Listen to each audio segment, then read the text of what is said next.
Yes, yes, yes. I know that's what it says in the paddock F1. It's Greeny and the Cheese. Pre-season testing, part 2 Bahrain. Thank you for listening. Thanks for tuning in. Please hit that subscribe and like button if you're watching it on the YouTubes. Help us out here at the channel. Hit that like button. Hit that subscribe button. Help us out. We need your help. Along with probably helping a lot of other entities too. There's a lot of it. We are caffeinated, we are medicated, but here we go. Testing. Greeny, how are you, sir? I am well, as we just watched USA take the first gold home in ice hockey for those here in the States since a very, very long time. Yeah. Since back in the day, since 1980. Apparently they made a movie about that. But yeah, we are ready for testing recap. We are ready for the season. Let's do it. We still have 2 weeks to go, so we are going to do next week our prediction show, so get ready for that. Thank you, everyone, for been checking out the YouTube channel and checking us out on Apple, on Spotify, and wherever you get your podcasts. Each week we keep getting more and more listeners and more reactions. If you want to hit us up in the paddockusa@gmail.com, or you can always hit us up just on YouTube. Leave a comment, subscribe. We'd love to have you join and join the conversation. So, speaking of which, man, first of all, I'm pissed as hell about something. We'll get to that in a few minutes. But once again, Ferrari is on top of the preseason world. Is this going to carry over? This is the big news, Cheese. Your boys. Is this going to carry over in the season? Or is this just some more February fodder as we have seen many times before? Well, right now we'll see, because, I don't think everybody was, showing all their cards yet, to be honest. I mean, teams did bring a little different bits and things. The Ferrari rear wing and how that spins was big news too, along with Ferrari Full 360. full 360. I've never seen that before. But it did seem to help with the balance under braking and things. I guess they saw something, and I guess it's in the regs, and other teams, who knows, might start copying it before Melbourne. If it works, of course. If it works, Copycat works. I mean, but it was very interesting. I mean, the power plant looks solid so far. They have the best starts out of any of the engine suppliers. I mean, George Russell was saying, they think there's potential in the Mercedes, but starts are going to be a big thing. And how Lewis Hamilton, who was in 11th in it, when they did like a whole tractor start with a bunch of the grid, Lewis went from 11th to first because the Ferrari was the better car to get off the line, with how they have to spin the engines up and things now. So that's interesting. So if the beginning of the first few races, it could come down to that. If you could get a really good start, and that could be a major thing, especially with the aero packages when there's not like a DRS zone thing anymore. So interesting. Am I trying to not get too excited?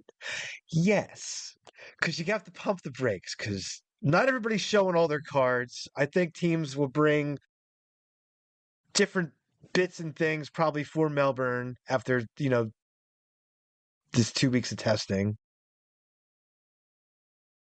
The top teams will probably be the top teams. It'll probably be, Merc, Ferrari, McLaren, Red Bull at the top. Everybody else, but your boys were looking pretty good too there, sir. I do have to say. Getting into testing Haas for a was moment, looking pretty good. Get into testing for a moment. First of all, we'll talk about the front of the field and the midfield and the back of the field. We'll go through everything. But I'm going to start in the front of the field, and I have a problem with this whole Leclerc, Ferrari, everyone getting all pumped. seeing all the videos online of people who filmed themselves watching in disbelief how they were almost a second faster than McLaren and how great Leclerc was. As I'm here, I'm looking at the headlines here, the words blistering, blazing, right, of 131.9. I want to take you back to 2025 for a moment, okay? Let me take you back to 2025. Who had the fastest time in preseason testing 2025? Ferrari. Anyone? No, it was not Ferrari. It was Carlos Sainz and Williams, who were, by the way, 2.5 seconds faster in Bahrain last year. Not everybody's showing their cards than they were this year. And nobody said, I went back through all the articles this morning because I was reading the articles this morning about how amazing Pokemon boy Charles Leclerc is over there in his Ferrari, blistering and blazing. But last year, Williams put up the fastest time as well. They weren't a second faster than the rest of the field, but they were still better. The best time, 129.3 last year, 2.5 seconds quicker, 2.6 to be accurate, than this year's top time. There was no talk about blistering speeds from Carlos Sainz or how amazing it was. So, in my mind, first of all, the whole Ferrari, leaning on Ferrari, wishful thinking, again, is bullshit. It's complete nonsense, and this is a completely to rope you Tifosi and potential future Tifosi. It happens every year. It happens every year. They tease you. They pull you in. They suck you in. It's gonna be great. We got the car to challenge. We're finally back. They always pull you back in.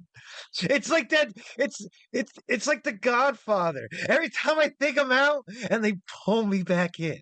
They pull you back in every year. Every year they pull you back in. Every year. And they give you that hope. And then they smash and crush your dreams right in front of your face. That's why I keep saying pump the brakes. Things do look good from certain perspectives, but not everybody is showing all their hands. This is Formula One. Not everybody's showing everything. It's like the enthusiasm of Ferrari in February reminds me of like Man U fans in July or Dallas Cowboy fans in August or the beloved New York Metropolitan baseball team's March enthusiasm. I'm sure that'll be coming up in a couple weeks here. How they're definitely winning the World Series. It's just these certain teams have this preseason hype, and every year, I would say not every year, 90% of the time, it completely falls on its face. Mm-hmm. And every year, everyone buys in it again. So, I know everyone's pumped. I don't mean to shit on your parade, Cheese. No, I'm trying not to get too excited. I'm trying to, you got to prove it when it's money time. And this ain't money time. The superlatives being used today, this morning, in the papers and in news articles about Ferrari's blistering speed are just so ridiculous. It's testing. It's testing. Well, they're still learning these new cars. We talked about Ferrari. Let's put Ferrari on the side for now because we got a whole bunch of other teams to talk about. Let's get into Red Bull. James Vowell's coming out. He's saying Red Bull was sandbagging it. He's got apparently GPS and some kind of like helicopters in the sky tracking the speeds, knowing that Max Verstappen was taking his foot off the gas there on the straightaways. How bad do you think Red Bull was sandbagging it, and is Max Verstappen going to come out beast mode here in Australia? We'll find out. I mean, who knows? But like I said, not everybody is showing their full hand.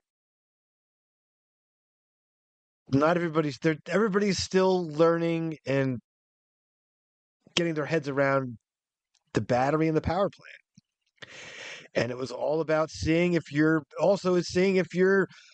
powertrain was gonna keep performing and not break. And pushing it and pushing it and running it and running it. So, I mean, we'll see. But nobody was giving everything they had. I mean, that's to be dead honest. It was so clear. Yeah, I mean, absolutely nobody was clear. no, not everybody was giving showing their cards. Let's be honest. Yeah, so especially the front of the pack. So I kind of between Ferrari, Merc, Red Bull, and of course the champs, McLaren. We haven't even mentioned yet. Haven't even mentioned Lando Norris's name yet, uh, who was a solid 8/10 of a second Mm-hmm. behind, but it seemed they were really, really playing sandbag and it really playing a rope a dope Mm-hmm. game for sure. McLaren didn't even want to show up. It seemed Red Bull, everyone was like playing, especially the top four teams were playing this game. So we're not going to know about the top four until we hit Australia. So if it's okay with you, Cheese, let's get into some of the mid-pack teams as we've been talking about preseason here, and specifically my boys Haas. Thank you for the brand new hat here. My boys over at Haas, as we're getting ready for a potential fifth place finish this year. But it They look seems good. that Merc propulsion of Alpine could throw a wrench in there in Haas's chances. Seems like Alpine and Haas are the two teams fighting for that fifth spot. How do you feel about those two teams and what they showed this weekend? I mean, Haas looked good. The Ferrari power plant looks very reliable and solid. So, and that's what Haas uses. And Haas did it. Haas looked very, very good. Brad Behrman threw down some pretty solid laps. Definitely the leader of that team over Ocon for sure. Um, but good progress. Alpine definitely has made some massive strides, and I think also changing to the Mercedes power plant is definitely helping them out there since their power plant recently has just been pretty much rubbish. So definitely a massive gain there, and the car design looks interesting. But like everything else, it's going to be let's wait and see what happens in Melbourne. But from testing looks, it looks pretty good. I mean, Williams and Audi and Racing Bulls is probably the next group behind those two, possibly right now. But we'll see when everybody shows up with their full hands in Melbourne. Yeah, That's when everything is going to really start to shake out and see what you got. And it's all learning right now, especially with this crazy new power plant situation that's going on and the way the batteries charge super fast in the straights and you have to recharge it and things. So it's going to be a lot of learning for the drivers, especially, and see where things shake out. But yeah. Well, we got Alpine and Haas. Looks like at this moment, again, anything can happen. There's going to be a lot of changes, a lot of upgrades as we go through the season. But let's talk about Audi. Not a new team. It's Sauber from last year, so don't look at it because it could be confusing with Cadillac coming in. But this is not a new team, so they are just taking over. It's a new paint job and a gearbox supplier and a power unit supplier difference there with Audi. well, it's But their they own. It's didn't an Audi look power plant now. So so they were right behind um, Haas and Alpine. They were right on their tails, a fraction of a second behind them, and it may even put them in that mix with Haas and Alpine. What can put them in that mix, potentially going for fifth? performance out of the car, but nobody's showing everything. So it's the thing you got to keep saying. Everybody's learning. They're definitely the reliability for the Audi power unit looks pretty solid though, from not even being in Formula One to creating a pretty solid power unit that seems to be able to put out the power needed. So that's always a concern for somebody with a new power plant. So definitely positives there for sure.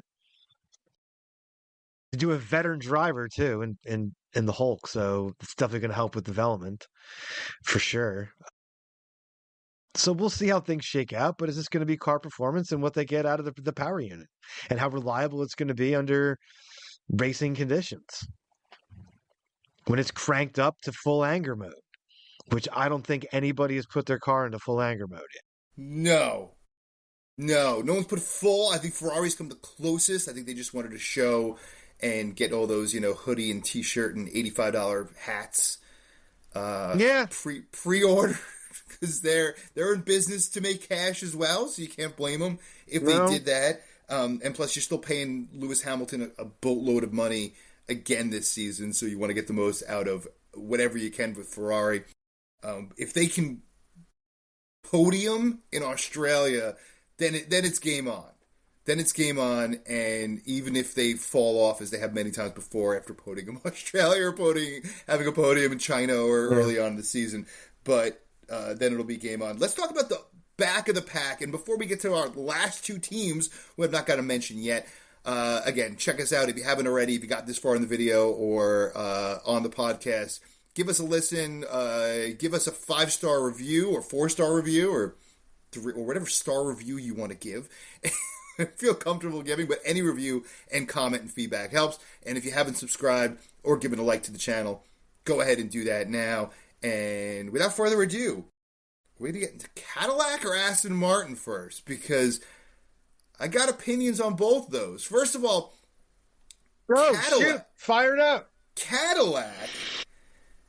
There's definitely a lot of talk about the 107% rule coming into effect for Cadillac, but they did have a decent showing. They weren't that far. I mean, they were probably a full second behind Williams.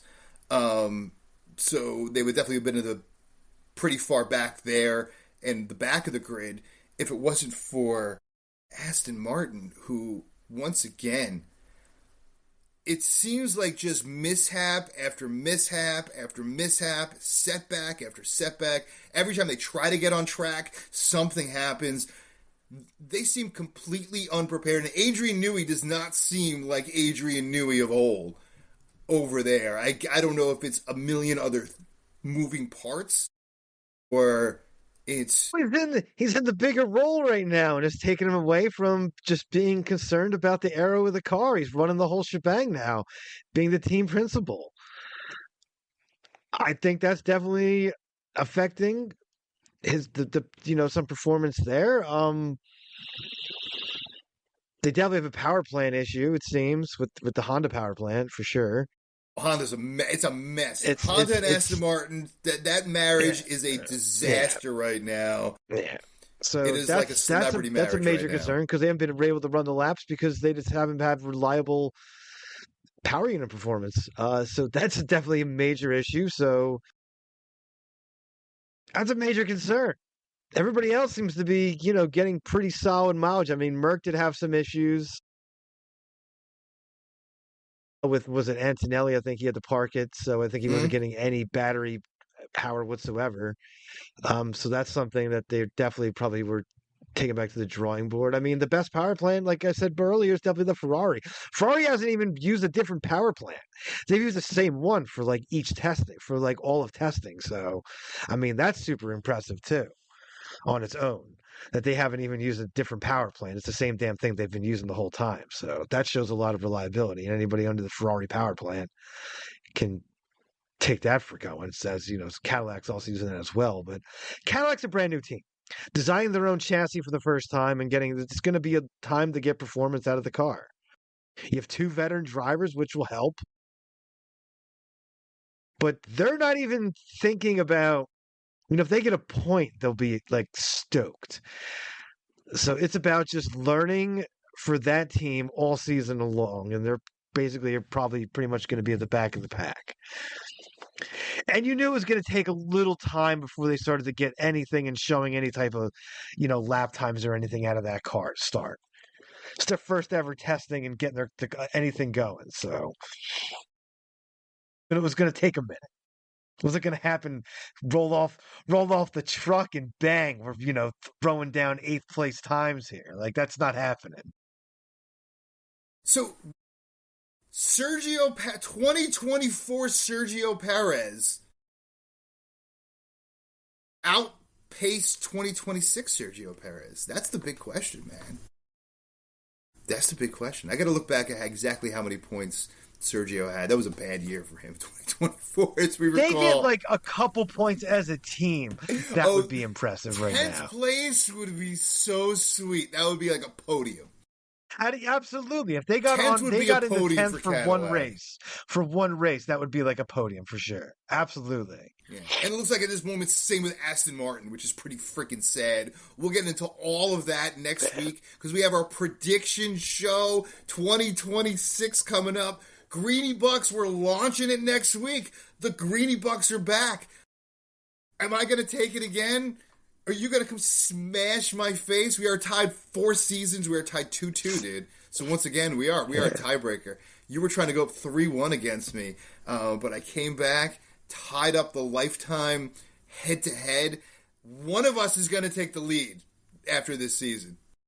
That's a fact. So we will see what There's a happens crapshoot there. for a lot of the beginning here, so who knows what you're going to Complete get. crapshoot. So throw your bucks down or not, and we're looking forward to that and all the other segments and all the other fun we're going to have this season. Say what you got to say, brother, as we send everyone off here.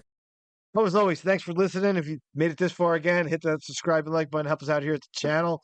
And as always, stay medicated, my friends. Be safe, all those in the New York City area. Speak to you later. Peace.